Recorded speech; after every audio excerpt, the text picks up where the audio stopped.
Hi everybody, Farrah Gibson here, and I love to make videos speaking about hard subjects of grief. And a very common passing that I walk through almost daily with clients is loss to addiction, loss to overdose. And I wanted to touch on that subject on the spiritual side of things as well as the human side of things, and kind of help you bridge the gap between what it means for someone to walk an addiction journey in the spiritual sense. So long before we ever came here to live this life, each of us existed in heaven. Our souls within our bodies existed in heaven. My body's my car, your body's your car. My spirit is the driver of my car, your spirit is the driver of a car that you are driving.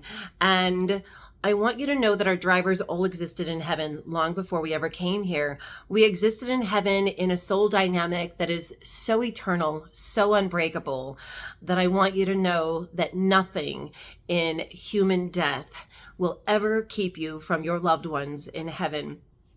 Our driver simply steps out of the car when we pass, and we return back to heaven to the same amazing soul dynamics that we had long before we ever jumped into these cars or these bodies.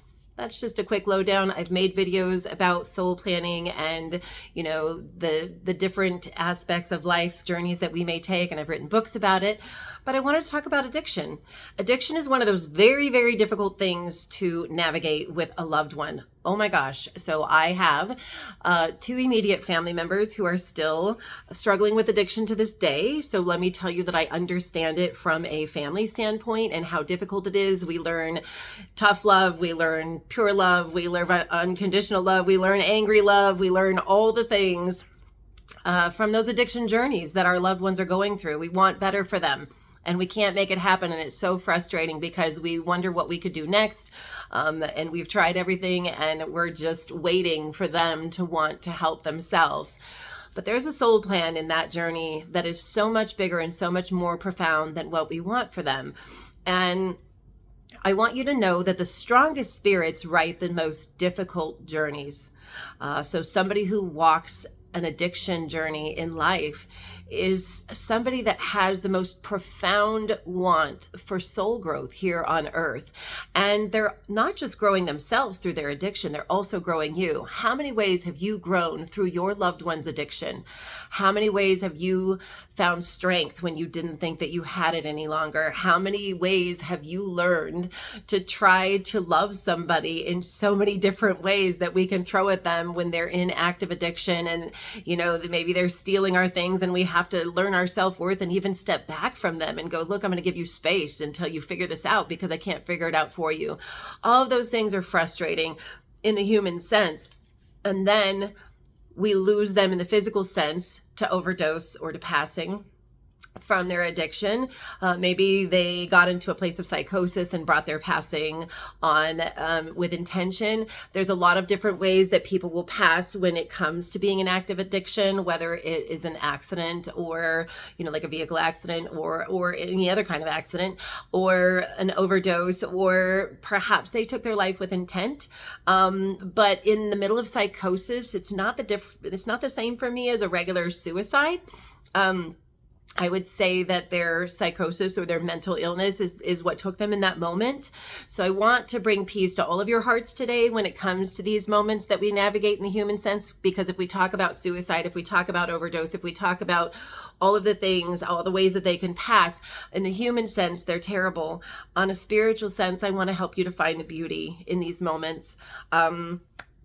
Your loved one who navigated addiction took the most difficult life, one of the most difficult lives that somebody could take in this world. And the growth intention for that journey is immense. And then we wonder, wait, what could I have done? Could I have done more? I should have done this. I should have thrown them in rehab one more time. I should have had them committed. I could have. All of those things run through your mind. And I want you to know that there's nothing in this universe that you could have done different in that moment. Why? You're not bigger than their blueprint. They also wrote their graduation day to heaven. They wrote their graduation day with love. And that love was to bless you with more love than you could ever hold in the moment that they graduated after you fought so hard. How amazing are you for that? And how amazing are they for saying, you know what, I've got one for you. I'm going to walk this addiction journey. I'm going to grow so much. I'm going to teach you all of these amazing unconditional love lessons through life. And then I'm going to graduate first. I'm going to graduate to heaven before you. And it's going to be the most difficult thing that you could walk through. And then I'll be there for you. I'll be there for you every moment that you live from that moment on. And, but you just won't have me there in the physical sense. And you're like, oh, I can handle this. This is no problem. As we're in heaven and we're talking about this journey, because heaven is perfect, and writing these journeys from heaven seems easy until game on, we're here in life. And when they wrote their graduation day, here's the kicker. I'm not bigger than your blueprint, and you're not bigger than mine. If I wrote to have an addiction journey that I'm going to bless my family and my friends with more love and unconditional strength than they ever knew they could hold, and I'm going to graduate to heaven here, this is where I'm going to graduate to heaven. Nobody can change that graduation day. Nobody. And I want you to understand that with your whole heart. And that way it will make it a little bit easier to take some of the guilt and the frustrations of what you didn't do and put them down. Because again, there's nothing in this universe that you could have done differently to help them navigate that addiction any differently. You weren't meant to. Life is meant to be difficult, and it's full of amazing, terrible difficulties. But within those difficulties are your strength and your navigation to growth. And as hard as that is to wrap our heads around at times, I just want to give you that information so that you can then scoop up your favorite memories of them, the good times in life that you shared with them, because those are the things that we hold with love and our heart can shine. But focusing on, the terrible journey of addiction isn't really truly the only legacy that they left you. They left you memories and love that will last you for all eternity. And we can choose which ones we give our focus to. And I know it's very common to focus on the hard stuff and the terrible, because those are the things that stood out most to us in those final moments of the journey for them on the physical sense. But again, if each day you can take one of those moments that you're focusing on in the difficult side of things and just set it to the side for that day and intentionally pick up one of your favorite moments of them, one of their hobbies that they love to do, whether it's playing music or skateboarding or surfing or, sports, whatever it is that they touched your heart with in life that is profoundly beautiful. Hold those moments, because they're perfect. The millisecond that they passed from that addiction, they were out of that body. They were completely free of addiction and absolutely in heaven's perfection. And so it's you that's left behind that's broken. You're the one hurting. You're the one that fought so hard to get them to stay. You're the one that did everything within your power to love them, be present for them, step back from them, give them tough love, all of those things.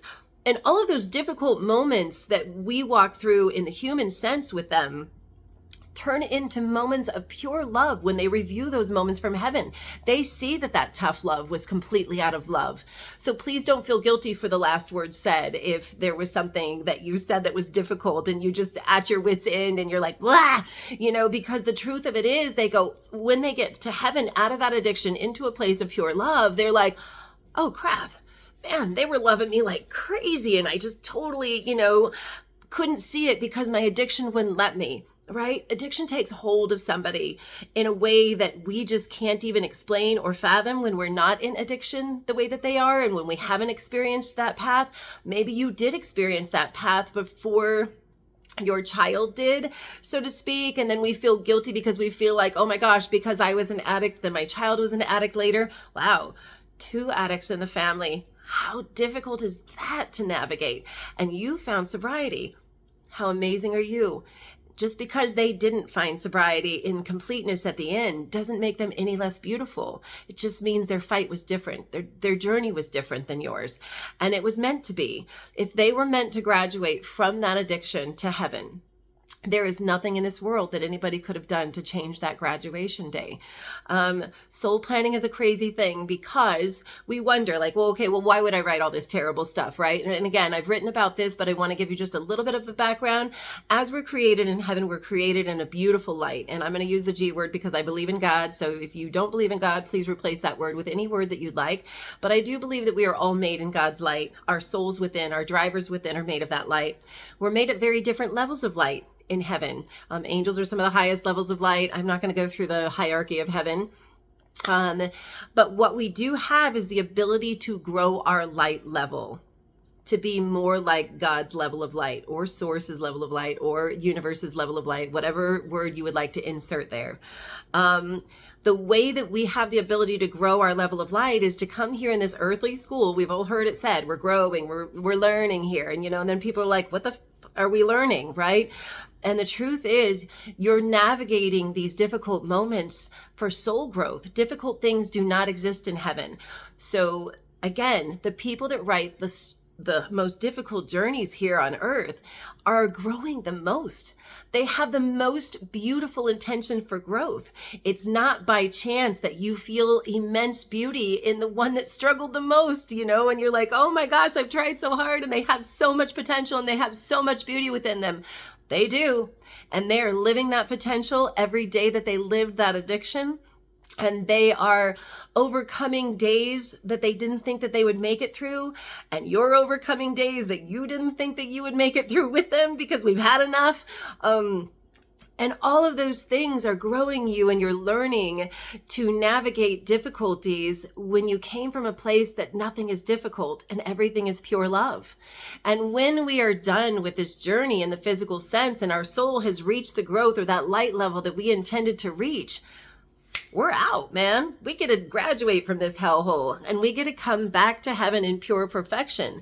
So as much as you're focused in the human sense of like how terrible they may have looked in appearance with their addiction, how they had lost everything, maybe they didn't get to achieve their goals or live through, a marriage or having babies, depending on the things that we all kind of worry that they didn't get to do in the human sense. Know that their journey went exactly as eloquently as they wrote it from heaven, and they included you in those moments out of love. Again, you're not bigger than their blueprint. You're not bigger than the plan that they had for the amount of soul growth that they would achieve in this world. You simply helped them to achieve it with the love that you gave them. And they also helped you to achieve growth that you intended to reach in this world. And they gave you unconditional love, even in moments that it didn't seem like it. They did. They love you. They still love you. They're grateful for the moments that you gave them, even the tough moments. Those tough moments, like I said, become to them when they see it back and they do a life review through the eyes of everyone they ever touched with their life, with their addiction, and they get to see the profound fight of love that everybody gave them. And I want you guys to know that, just to kind of bring some peace and understanding to the beauty within every terrible in this world. There is beautiful within every terrible, and the beauty within it is growth and understanding and learning and love. And hopefully this brings some peace to your heart. When your loved one returns to heaven, they are purely perfect. They're absolutely able to see you. They're able to be present for those milestones that you think that they're missing. They're able to hear you. You never need a medium to tell your loved one anything for you. You can talk to them yourself, whether it's out loud or in your mind. They hear you. They see the things that you're still navigating. They join you on vacations. They join you at home. They also enjoy the beauty of heaven at the same time. And they are absolutely perfect. So hopefully this helps to bring a little bit of peace to your heart. If you have someone that is making a journey right now through active addiction, my love goes out to you. You're doing your best for them. And that's all that we can do, because of course we know, those of us who have walked through a journey with loved ones in physical active addiction, they have to want to help themselves. They have to be a part of it. And when they're ready, they will be. And if they weren't ever ready, please know that you did your best. And my love is with you. Have a good day, all.